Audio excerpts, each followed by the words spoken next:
सभी बच्चों को शिक्षक दिवस की शुभकामनाएं बेटा। और आप सभी का इस चैनल पर हार्दिक अभिनंदन और स्वागत।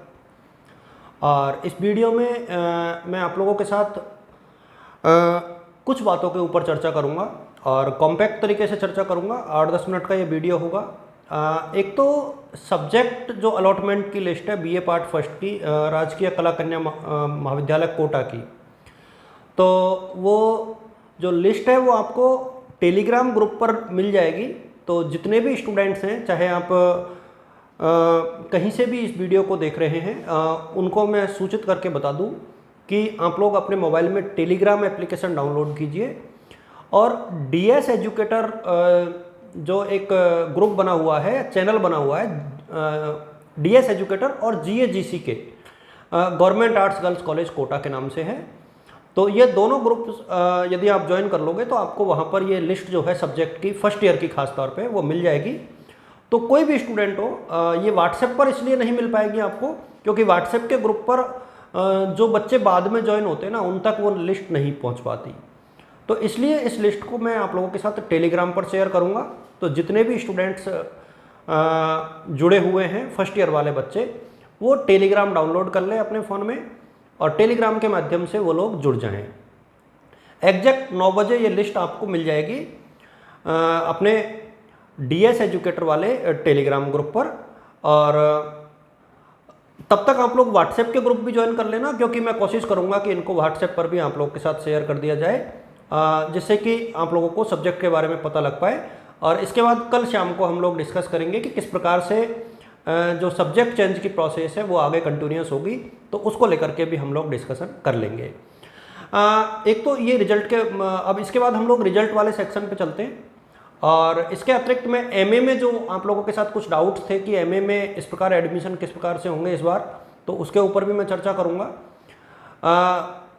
तो एक तो यह है कि जो फाइनल ईयर का रिजल्ट है बीए का, वो जो कि जो अवेटेड चल रहा है काफ़ी दिनों से, और मुझे ऐसा लगता है कि चूँकि 2 दिन की छुट्टी थी और कुछ बच्चों को फिर ये लगेगा कि सर आपने कहा था कि इन 2 दिनों में आ जाएगा, छुट्टी पे भी आ सकता है, तो बिल्कुल आ सकता था लेकिन नहीं आया। और उसके पीछे एक रीज़न ये भी है कि शायद यूनिवर्सिटी पहले तो बीएड की काउंसलिंग को ध्यान में रखते हुए जल्दी रिजल्ट को देने की कोशिश कर रही होगी, लेकिन चूंकि अब पीटीटी की काउंसलिंग जो है काफ़ी लेट है, 17 तारीख से है, तो शायद उसकी वजह से भी थोड़ा सा डिले जो है हुआ हो।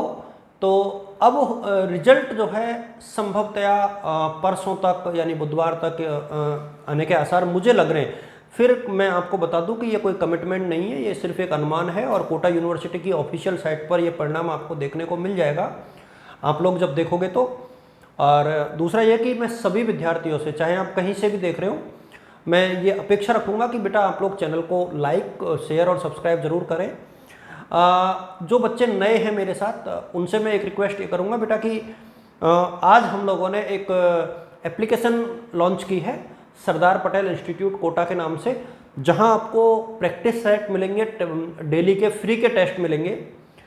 इसके अतिरिक्त आपको वहां पर सारी एनसीईआरटी की बुक मिल जाएंगी फ्री में, और स्टडी मटेरियल आपको करंट अफेयर्स और जो जितनी भी मैगजीन्स हैं जो फ्री में अवेलेबल हो सकती है ना, वो आपको वहाँ पर मिल जाएगी।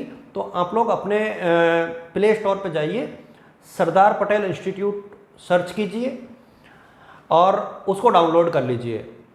आप लोगों के लिए बेहद यूजफुल एप्लीकेशन है, जहाँ फ्री में आपको बहुत सी चीज़ें जो है उपलब्ध कराई जाएंगी आगे चल के भी, और वर्तमान में भी वहाँ पर टेस्ट अवेलेबल है।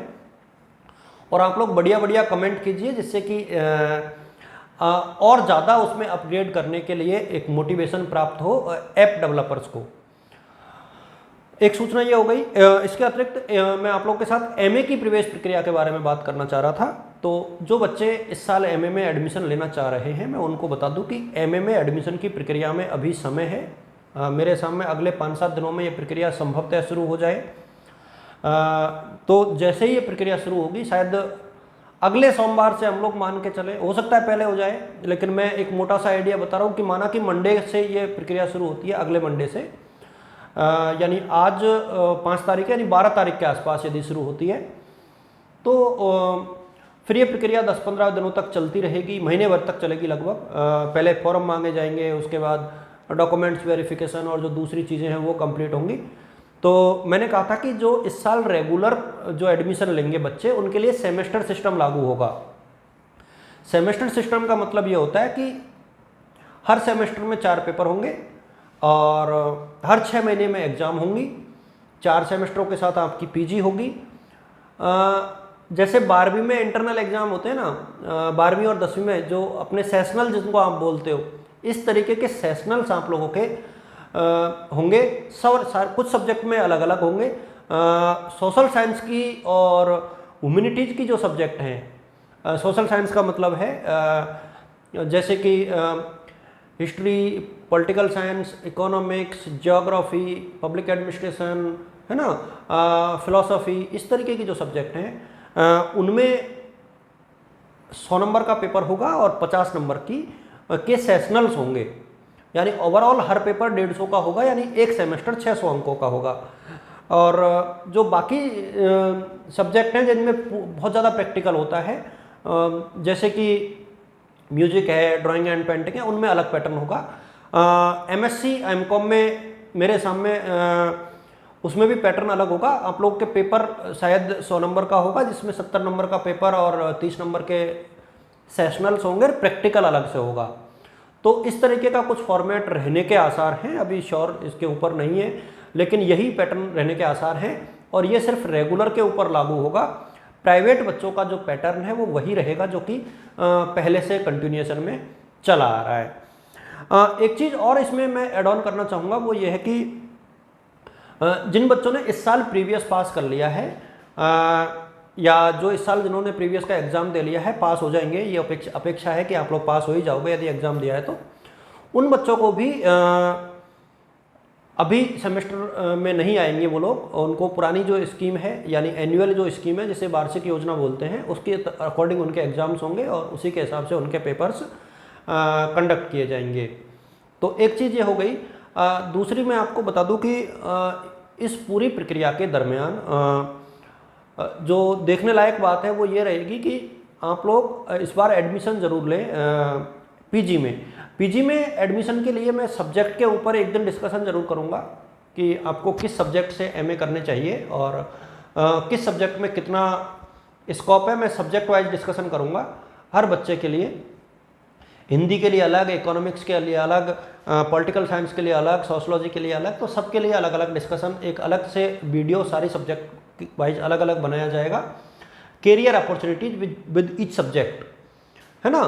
तो इसलिए मैं चाहूँगा कि मैक्सिमम स्टूडेंट्स अब जुड़ जाएं और आप लोगों को निश्चित तौर पर बेनिफिट होगा। और सरदार पटेल इंस्टीट्यूट कोटा को मैं ज्वाइन करने के लिए इसलिए बोल रहा हूँ आपको, एप्लीकेशन डाउनलोड करने के लिए सरदार पटेल इंस्टीट्यूट को, क्योंकि वहाँ पर आप लोगों को कुछ फ्री लाइव क्लासेज भी आपको मिलेंगी, फ्री टेस्ट मिलेंगे, काफ़ी चीज़ें ऑनलाइन मोड पर भी आपको अवेलेबल कराई जाएंगी। तो आप लोग यदि इसको डाउनलोड करते हो बेटा, तो आप लोगों के लिए ये बेहद यूज़फुल सिद्ध हो सकती है इन फ्यूचर में। और आप सब जानते हैं कि जब मैं किसी चीज़ के लिए कमिटमेंट करता हूं तो अमूमन उसको पूरा करने का प्रयास ज़रूर करता हूं। अभी तक आप लोग देख पाए होंगे कि मैंने कभी यूट्यूब पर बहुत से लोग पेड वीडियोस डालते हैं, पेड प्रमोशन करते हैं, वो वाली चीज़ें अपने साथ नहीं है। मैंने कमिट किया हुआ है यूट्यूब पर आपसे कभी कोई फीस नहीं ली जाएगी, मतलब नहीं ली जाएगी। आप लोग ऐसे ही जो है यूट्यूब पर मेरे साथ जुड़े रहेंगे और बिल्कुल एक निःशुल्क जो सेवाएं हैं मेरी तरफ से वो आपके लिए दी जाती रहेंगी। बस आप लोगों से यही फीस मेरी तरफ से है कि आप लोग वीडियो को लाइक करें, अपने साथियों के साथ शेयर करें, सब्सक्राइब करें, करवाएं, बस इतनी अपेक्षा मेरी है। तो मैं उम्मीद करूंगा कि आप लोग इस अपेक्षा पर तो खरे उतरेंगे ही उतरेंगे। और जो फर्स्ट ईयर और सेकेंड ईयर के रिजल्ट हैं उनको आने में अभी समय है और उसके ऊपर तो हम लोग बाद में चर्चा करेंगे, क्योंकि 15 तारीख से पहले मेरे हिसाब में फर्स्ट ईयर सेकेंड ईयर के रिजल्ट के आने की संभावनाएं ना के बराबर है। बीएससी बीकॉम के भले ही सेकेंड ईयर के रिजल्ट आ जाए, लेकिन बीए के फर्स्ट ईयर और सेकेंड ईयर के रिजल्ट तो 20 तारीख के बाद ही संभव नज़र आ रहे हैं, जैसा कि सीन बनता हुआ नज़र आ रहा है।